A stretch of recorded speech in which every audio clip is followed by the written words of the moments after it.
Bom dia, aqui é o Melilo Diniz do portal Inteligência Política de Brasília.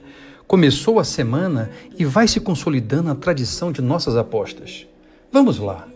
Aposto que a Amazônia será o tema predominante nesta segunda-feira, com as repercussões dos debates do Grupo dos Sete em Biarritz, França.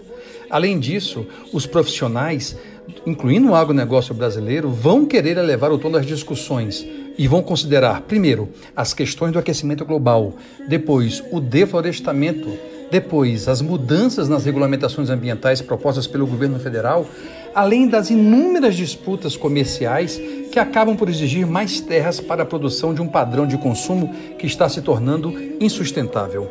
Aqui no Brasil, enquanto administra a crise de imagem diante da questão da Amazônia e com amplo desgaste nacional e internacional, o presidente Jair Bolsonaro terá uma semana agitada. Aguardam sanção presidencial, a MP da Liberdade Econômica, que é muito tímida, mas que ganhou um ar de algo pirotécnico, a lei de abuso de autoridade, que envolve uma série de carreiras que exigem posições diferentes, mas que são medidas necessárias e positivas numa sociedade muito autoritária em que há muito abuso.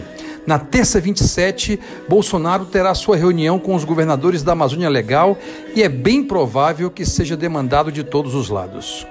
A outra questão que vai deixar quente a semana no Palácio do Planalto é a relação difícil e o desejo de intervenção de nosso líder com as carreiras de Estado, como a Receita Federal e a Polícia Federal, além dos muxoços de Sérgio Moro, que anda ainda mais por baixo que barriga de lagartixas pelos corredores de Brasília. No Senado Federal, a reforma da Previdência terá no dia 28, quarta-feira, a leitura do relatório do senador Tasso Gereissati na Comissão de Constituição e Justiça, que é quando realmente começa o jogo. Temas ainda pendentes: indicação do embaixador em Washington, enquanto se decide pelo nome do Eduardo Bolsonaro, e se aprofundam as listas de desejos dos parlamentares, especialmente do presidente Davi Alcolumbre, que já ganhou um cargo no CAD do Ministério da Justiça.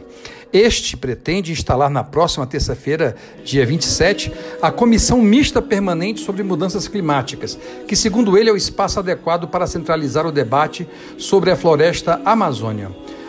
Na Câmara Federal, o plenário pode votar a partir de terça-feira, 27, o projeto de lei que aumenta os casos permitidos de portes de armas e disciplina o registro de atiradores esportivos e caçadores.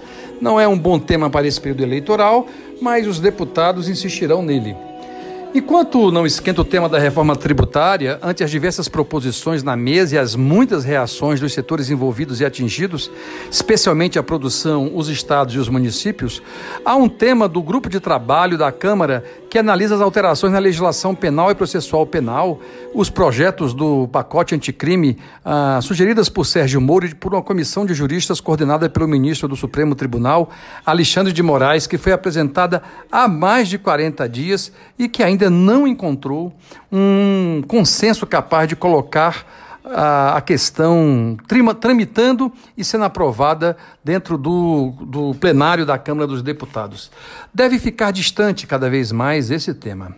No Supremo, a grande questão é quando e se realmente, e possivelmente no dia 27, terça-feira, se vai começar na segunda turma a analisar os habeas corpus de Lula a respeito de hipóteses que podem levá-lo à libertação. São dois grandes temas e o primeiro diz respeito à suspeição de Moro. Neste habeas corpus, que tem o número 164493, questiona-se a imparcialidade de Moro quando era juiz e pode, obviamente, colocar em liberdade Lula. O recurso tem como consequência, se for aceito, a anulação de todos os atos processuais de Moro quando era juiz em processos e inquéritos contra Lula. Isso trará muita discussão e muita tensão a partir do Supremo. O segundo HC, que foi pedido pela defesa de Lula, que tem o número 174398, pede a suspeição de Deltan Dallagnol e de outros procuradores que integraram a força-tarefa da Lava Jato no Paraná e, obviamente, pode levar à anulação das investigações e processos contra Lula na 13ª Vara de Curitiba.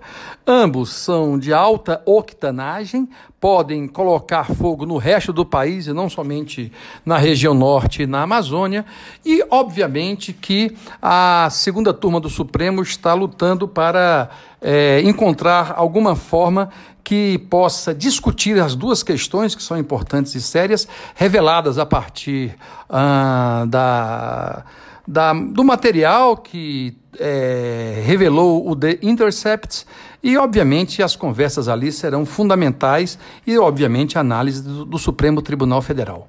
Na economia, para completar, o dólar e a bolsa continuam variando muito, numa semana que começa com os mercados asiáticos numa pequena tendência positiva, exceto Hong Kong, que ainda continua em litígio com a China, enquanto os demais países da região observam a disputa comercial entre esta China e os Estados Unidos.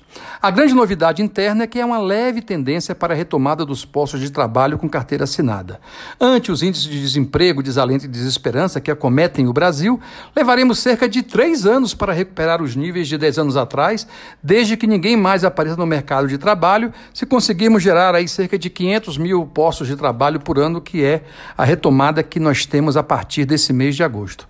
Ou seja, com a economia ainda andando de lado no Brasil, com poucas opções, exceto o agronegócio, estaremos ainda com muitas dificuldades de retirar essa parte da população dessa situação desesperadora que é a falta de trabalho ou o trabalho quase que totalmente informal.